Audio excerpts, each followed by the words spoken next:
Hello, welcome to Indus News, live from Islamabad. I'm Raja Saroj Sohaib, and these are the headlines.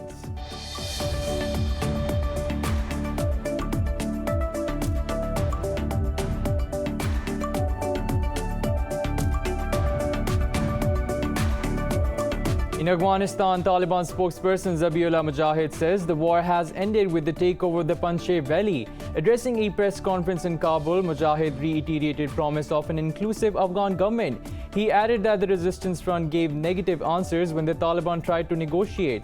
Meanwhile, the National Resistance Front said their fight against the Taliban will continue until freedom prevails.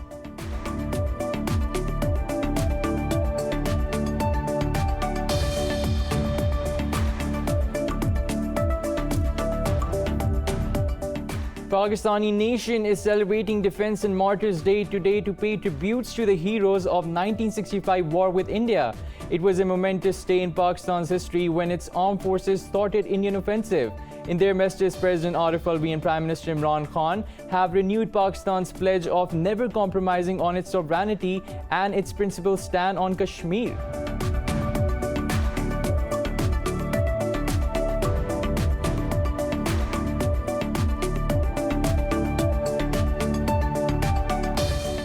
Guinea's special forces have captured President Alpha Khan and announced a nationwide curfew until further notice in a military coup. The forces replaced the regional governors by the military just hours after they said they dissolved the constitution and the government. The UN and the US condemned any takeover by force, and the West African region's economic bloc threatened reprisals.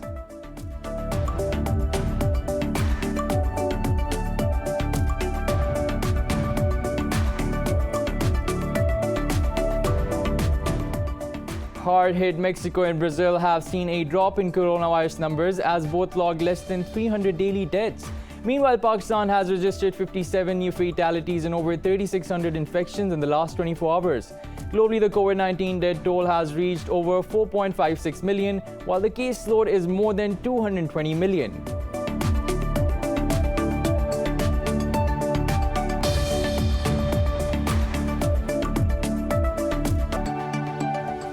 That's all with the headlines. We'll be right back with the details in just a bit.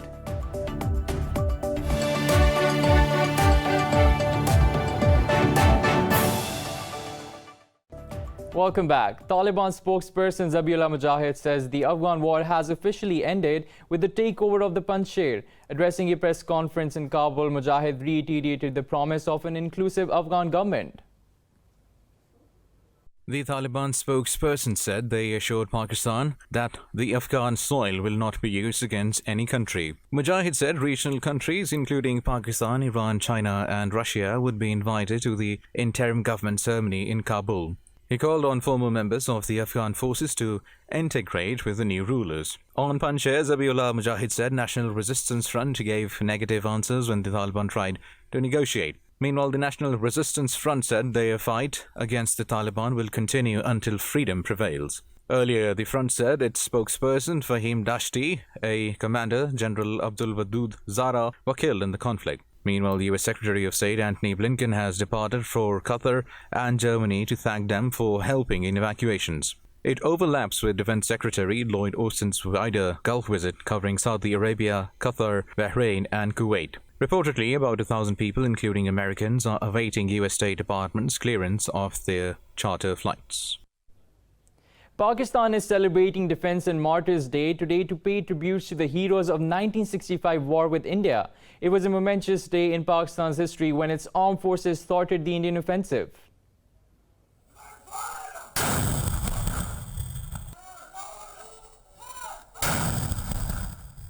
This year's theme is Our Martyrs, Our Pride. Salute to all the relatives belonging to the Ghazis and the Shaheeds. The day began with the 31-gun salute in Islamabad and a 21-gun salute in the provincial capitals. Later, a change of guard ceremony was also held at Quaid-e-Azam Muhammad Ali Jinnah's mausoleum in Karachi. General Officer Commanding Major General Raza Azad laid a wreath at Major Shabir Sharif's Shaheed's grave in Lahore. In their messages, President Arif Alvi and Prime Minister Imran Khan renewed Pakistan's pledge of never compromising on its sovereignty and its principled stand on Kashmir. On the occasion, Khan vowed to keep on exposing the real face of a radicalized India to the world. The Pakistani nation is celebrating Defense and Martyrs Day to mark its victory against the Indian aggression in the 1965 war. The day pays homage to the sacrifices of the brave soldiers who gave their lives to defend their motherland. More on today's historic significance in this report. On 6th September 1965, India attacked Pakistan across the international border without any warning or declaration of war. Misguided by their significant numerical and technological advantage, the conceited Indians thought they would soon be parting in Lahore. Little did they know that on the other side of the battlefield awaited for them such men of steel who were ready to spend every drop of their blood to protect their motherland. In a matter of no time, the enemy was on the defensive and then soon on the back foot. Pakistani forces not only managed to safeguard their land and people, but also responded by penetrating deep into the Indian territory. The war continued until 22nd September, when both sides agreed a ceasefire under supervision of the United Nations. The day also symbolizes the enduring display of faith, unity, and discipline as a nation. It was when the Pakistani people set aside all their differences to firmly stand by their forces as an ironclad wall. As Pakistan celebrates the 56th Defense Day, Colonel retired Zafar Chima reminisces his time in training during the 1965 war with Indus News. More in this report by our correspondent Manahil Ahmed.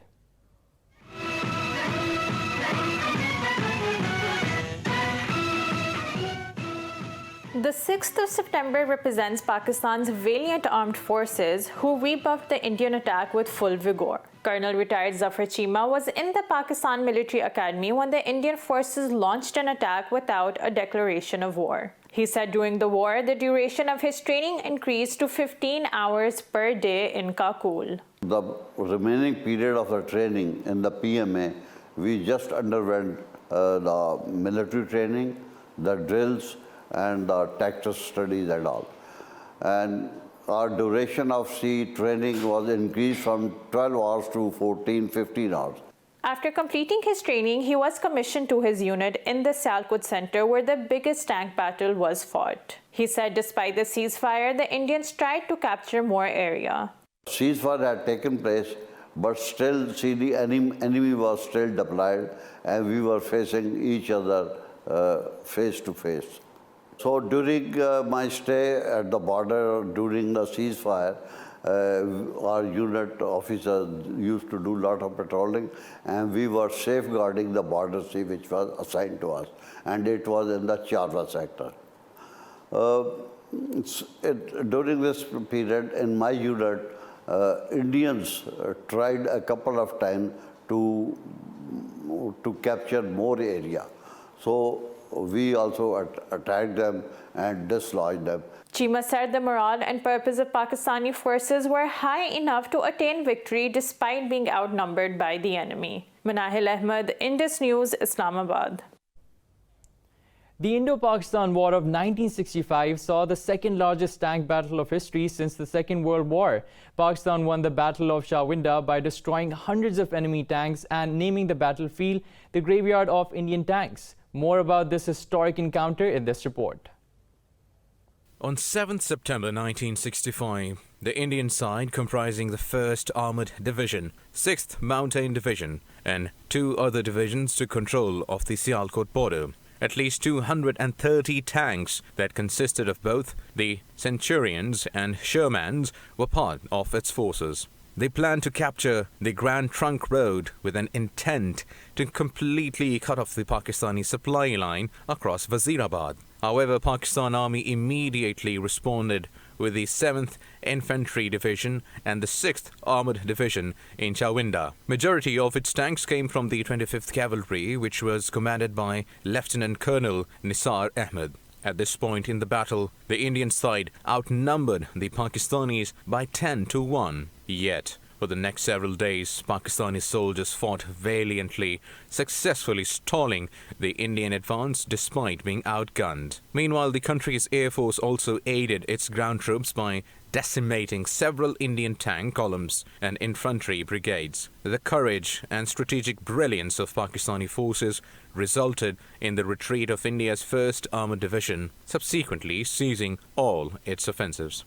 The Indians were soon forced to run away, leaving behind their tanks and bodies of hundreds of their fallen compatriots. Meanwhile, the Indian armoured line was completely decimated with the loss of at least 180 tanks, thereby naming Chowinda as the graveyard of Indian tanks.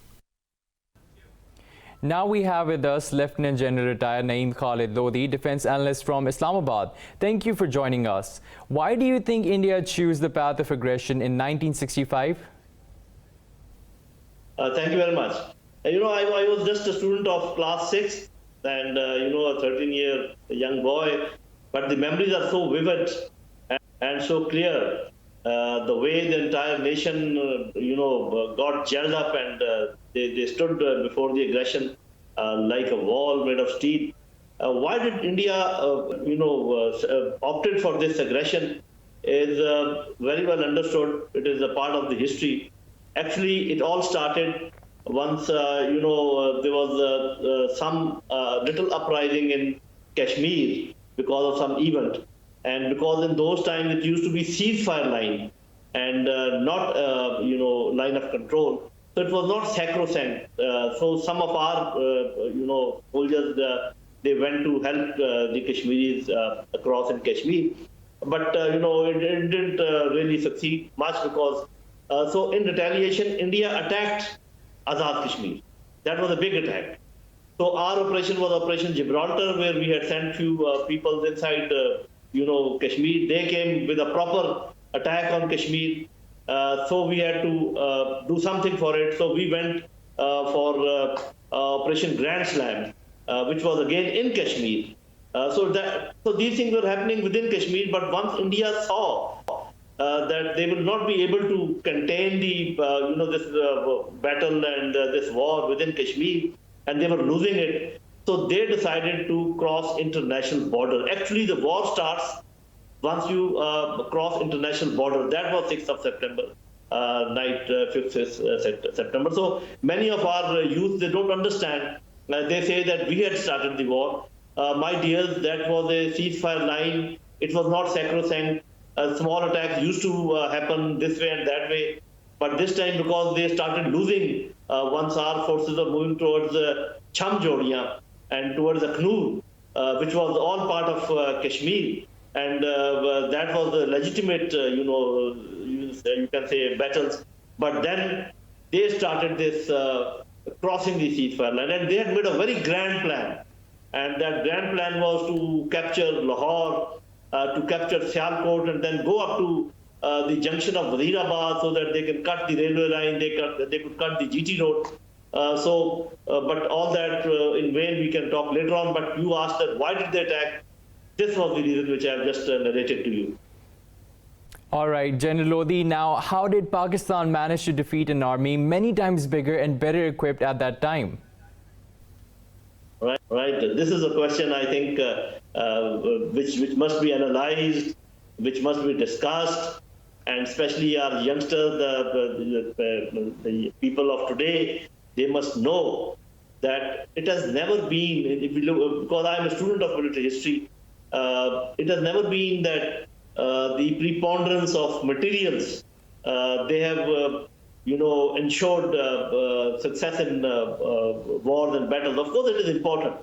Nobody should deny that. Technology is important, materials are important, numbers are important. But the actual thing is, just by giving uniforms and by providing arms, you can't make an army. And you've just seen what has happened in the neighborhood. So actually, it is the purpose behind, your war or your battle. It is the objective which is in front of you.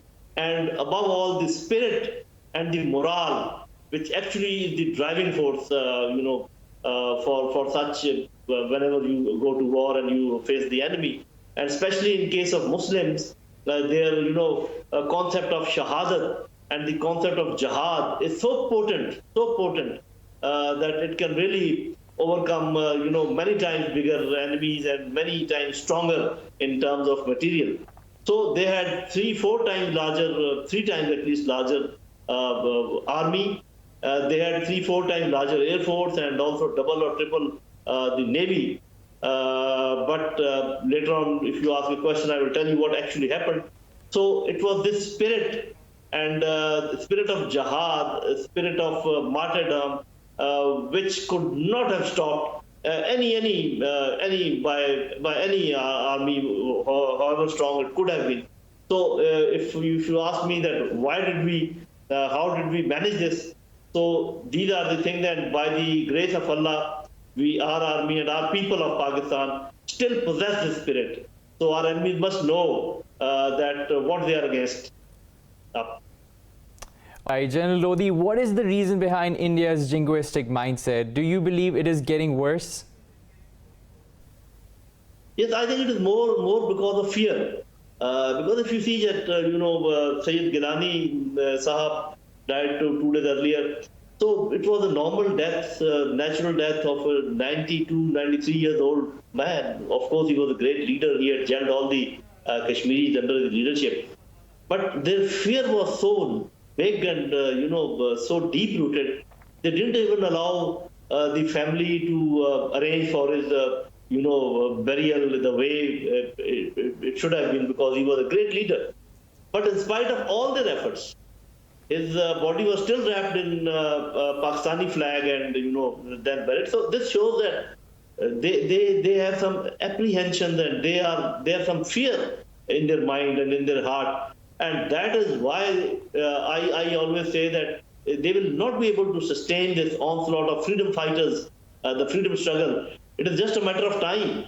And now that once they also get inspired, whatever has happened elsewhere, I think it is just a matter of time. Very soon, Kashmir will get its freedom and they will join Pakistan, inshallah.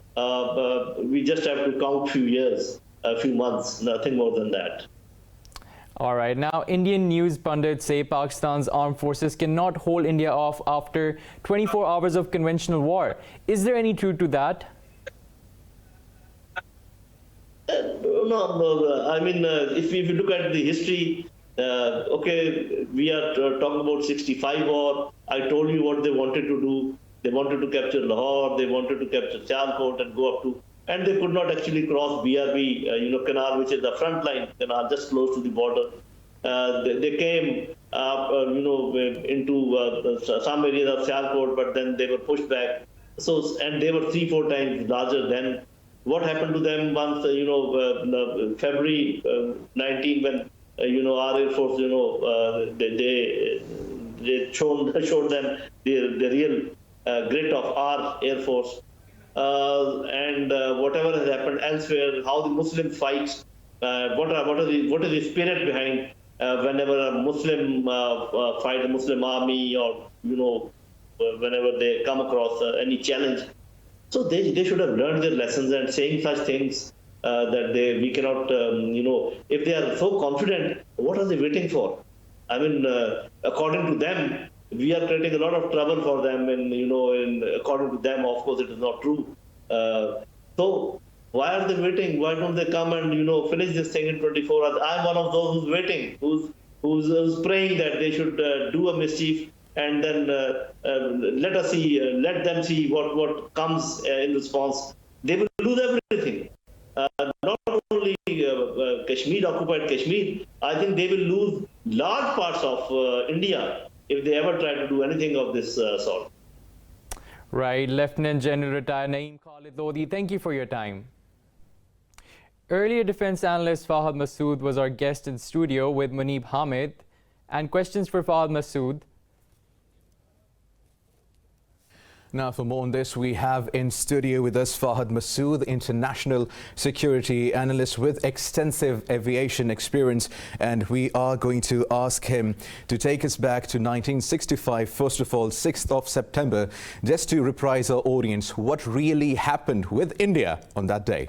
Well, it's a 2-week-long affair that started off on the 1st and finished later on, but 6th and 7th become the crucial dates where the air war had, or the Pakistan Air Force had complete air superiority within the eastern border and with India specifically. So that is where Alam, Rafiqi, Yunus and Cecil and Middlecourt and everybody who was there at that point in time were engaged directly with the enemy aircraft, may it be in an air-to-air or an air-to-ground battle. So we did our bit during that time, and obviously we had our victories that came across with Alam in the event of those 5 aircraft that were shot down over Sargodha. So it's a affair of 2 weeks as we speak. Right, Fahad, you have been in the cockpit. Also share that experience and what it is to sit there and hit the Indian jets and to send them back. And also, do we still have heroes like, as you mentioned, Rafiqi, I beg your pardon, Cecil and Yunus in the Pakistan Air Force right now?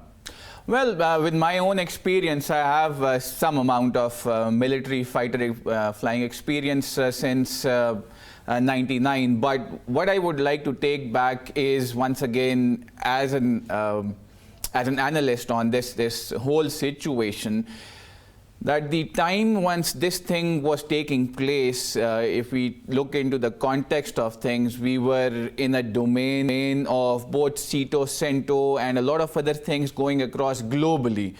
We were within the American bloc at that time. We were willing to go against the Soviet bloc. So that being that, the Air Force at specific of the dates that I've mentioned, 6th and 7th, we were in a state of what the Noor Khan, who was at that time Chief of the Air Staff, referred to as preemption. That was the doctrine that we followed. So looking at that specific timeline, the whole situation was very dynamic. We had determined that the targets that needed to be engaged across the eastern border were practiced, planned and executed well. The experience, if considering that specific time, we have, what do we say, the adrenaline was on the higher side. It was rushing. We were looking for the enemy in the air and on the ground both. So if we look at the complete situation, the scenario, we look at heroes who came across in different timelines within these 2 weeks. And if we look at the present time, it's not too far back, 27th Feb 2019, where we did exactly what we were supposed to do as an Air Force to defend the aerial frontiers of the state. We still have heroes, heroes by the name of, if we go back to once again the same timeline, Hassan Siddiqui, he's infamous right now, Wing Commander Noman Ali Khan, same thing. On the other side, we have a lot of Asifs, a lot of Bilals, a lot of other people who are doing well within the complete affair of things. So a lot is happening as we speak. Right, Fahad, if we watch the history, it is completely understood. India misunderstood and miscalculated the Pakistani response. Now, what lessons were learned from that encounter? Well, we have, as we call, gone through the stages, starting from where we were at the ab initio stages from 47 till date. We have gradually improved within our tactics, strategy, doctrine, as well as the application of it. Lessons learned from 65, that we had to be ready for an enemy who is greater in number. We have to be excellent at what we do, because quality was something that we could work on. Quantity was never on our side. Outgunned 1:5 during 65 was a big number. But rest assured, we really put our heads down and came up with this concept of energy maneuverability. We picked it up from the Americans and evolved it into what we now called as dogfighting. So we did well where we were in 65, but we haven't stopped since then. 27th Feb, as I mentioned, it's a clear example of a continuous evolution at all three fronts, starting from tactical operations to strategy. Right, Fahad, also tell us, how does the air war affect the outcome of the conflict? Oh, well, present time frame, everything that is done on ground requires air superiority. You look at the events of 65, same thing. If you go on the international front, go to the Iraq War of 91, without the air superiority available, it wasn't possible that they could fight with relative independence. So the people on ground, the armies on ground as well as on the sea require a good amount of ability to maneuver. So the Air Force in specific in 65 enabled the military forces on ground to have relative freedom of movement. So that is how it is. But we have to continue to evolve, and the doctrines keep changing from of preemption of 65 to ever readiness of 2019, 27th Feb. So we have to be there every time. Now, talking about the doctrines now, doctrinal implications in contemporary times in regional air war possibilities. Well, if you look at the onset of aviation or military aviation, we had people like Billy Mitchell, Hugh Trenchard, who came up with the ideas of the bombers will always get through. But the fighter fleet started to grow in gradually, and then came John Warden's 5-ring theory that really played a pivotal role in the Gulf War of 65, the Gulf War of 91, pardon me. 65, Noor Khan, a one-word doctrine of preemption was what enabled us to do what we did.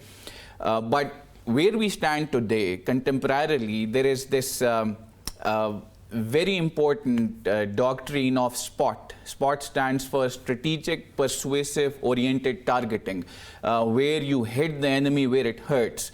This specifically goes for a relatively smaller air force in quantum and quantity, but excellence as we speak is one of the hallmarks of the Pakistan Air Force. So we continue to evolve, and this doctrinal implication or improvement is where it starts from the grand strategic to operational to tactical scale as well. Right. Now, Fahad, lastly, if there's a message you want to send out to Pakistan's enemies, internal and external, obviously, with respect to 6th of September. Well, first and foremost, we are ready, we are waiting. If you want to test us, you've done it before, call it 65, call it 2019, 27th Feb.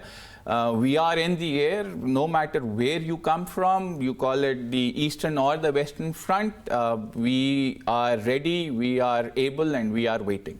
Right, Fahad Masood, international security analyst with extensive aviation experience. Thank you very much for coming here and talking to us about 6th of September and the role of Pakistan Air Force. And as he said, the Pakistan Armed Forces are ready and they are waiting and they can take you down. This is all.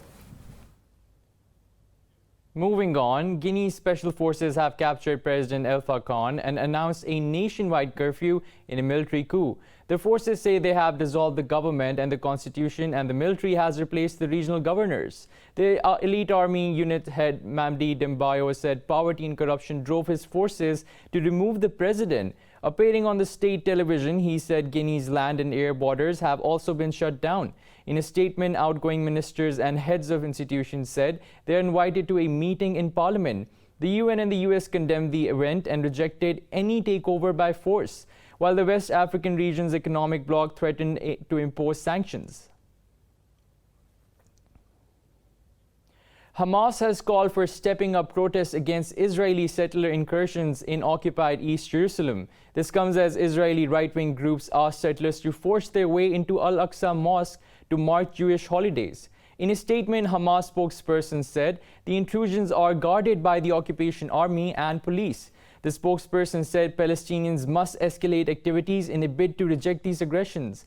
Earlier, Egyptian President Fattah al-Sisi held a phone call with his Israeli counterpart. In a statement, the Egyptian presidency said both discussed the efforts to revive the peace talks between Palestinians and Israelis. The international community has condemned the Houthi missile attack on Saudi Arabia that struck Eastern Province, injuring 2 children. In a statement, U.S. Secretary Antony Blinken said these attacks threatened residents' lives, including over 70,000 U.S. citizens. He called on Houthis to agree to a ceasefire and to stop cross-border attacks. UK's Foreign Secretary Dominic Raab said Houthis' reckless behavior threatens innocent civilians and obstructs regional stability. The Organization of Islamic Cooperation and Gulf Cooperation Organization also slammed Houthis for the attack. Yesterday, Saudi Arabia said it intercepted a ballistic missile and armed drones fired at its oil-rich eastern region by Yemen's Houthi. It's time for a short break. We'll be right back with more details.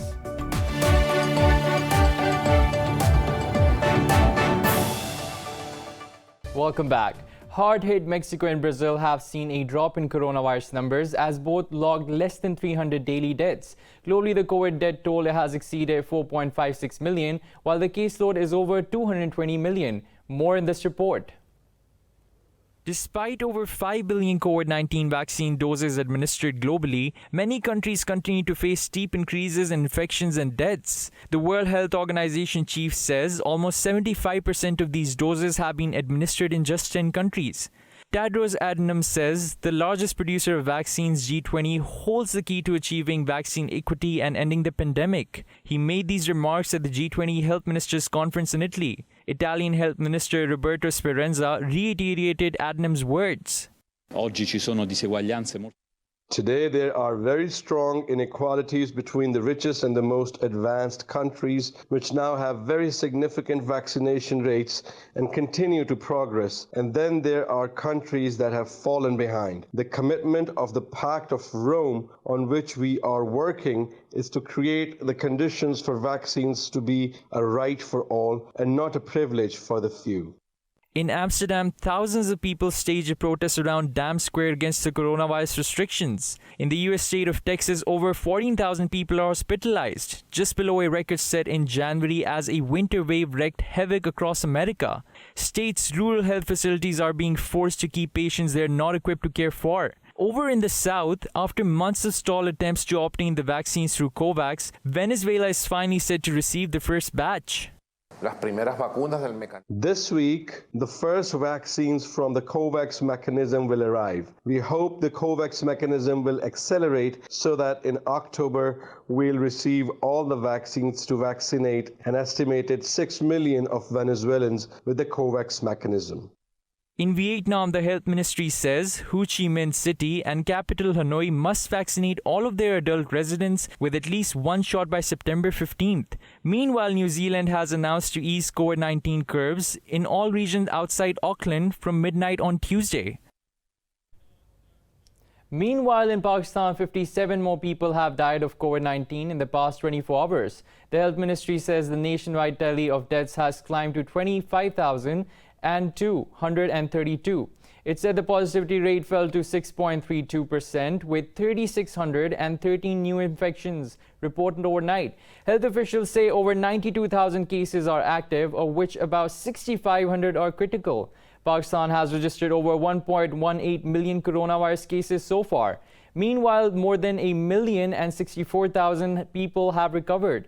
The ministry says the country has administered 61.7 million vaccine doses to date. In the US, a former Marine has killed 4 people, including a 3-month-old baby in Florida. The attacker, who served in Afghanistan and Iraq, also wounded an 11-year-old girl with 7 gunshots. Police said the man had no connection with the victims and just went inside their home and opened live fire. The county sheriff said the assailant was wearing full-body armor and engaged in intense gunfight before surrendering himself. He told the police he was a survivalist and that he had been taking methamphetamine.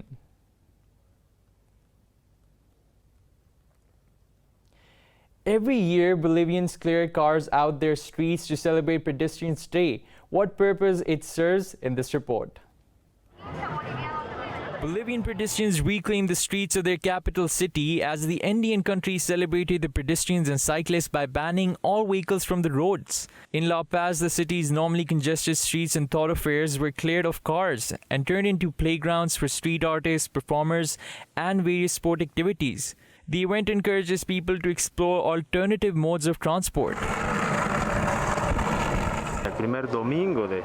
Every year, the first Sunday of September is the Pedestrian and Cyclists in Defense of Mother Earth Day. Its fundamental purpose is to generate awareness regarding the environment.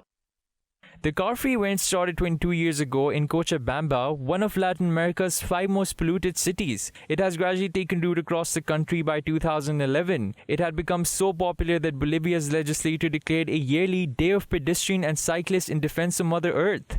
The government says it wants Bolivians to reclaim physical activity in an age when young people are focused on computers. Fundamentally, this helps us. To me, this is the most important day this country has because we, the people, take back the public space, the streets, and that generates a change. It's also a day in which we allow cars to rest and therefore we can breathe without pollution despite having the face mask.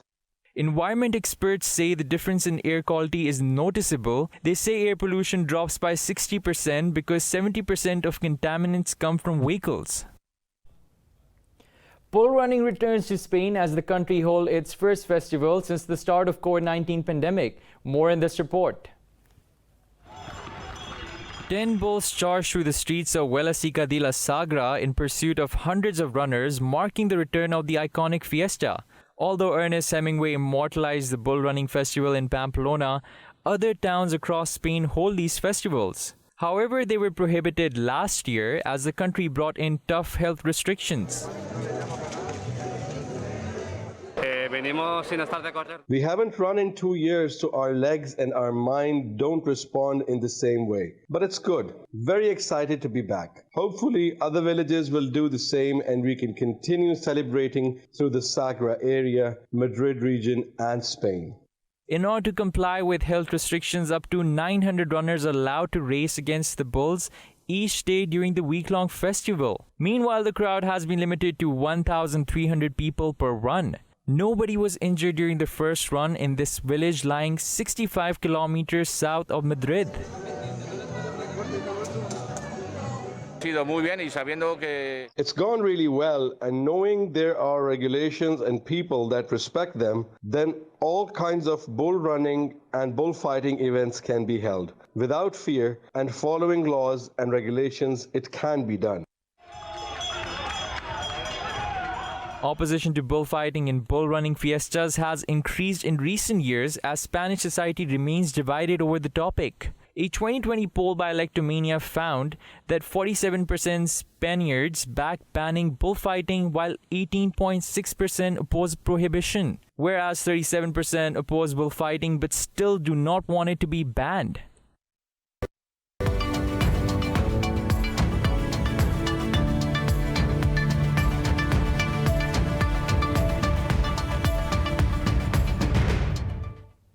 In business, stocks in the Asia Pacific have gained as investors rally to start the trading week on a positive note. Japan's Nikkei 225 is leading the gains, rising close to 2%. Shares in mainland China added over 1%, while Hong Kong's Hang Seng also ascended nearly 1%. Australia's ASX 200 and Seoul's Kospi both rose marginally.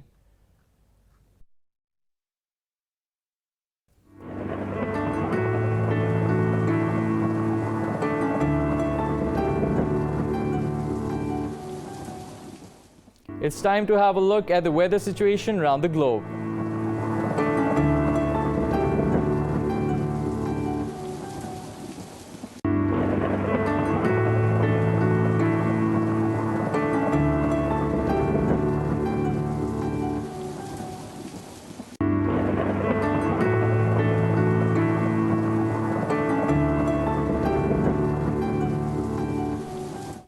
That's all for now. For the latest updates, you can follow us on social media at indus.news.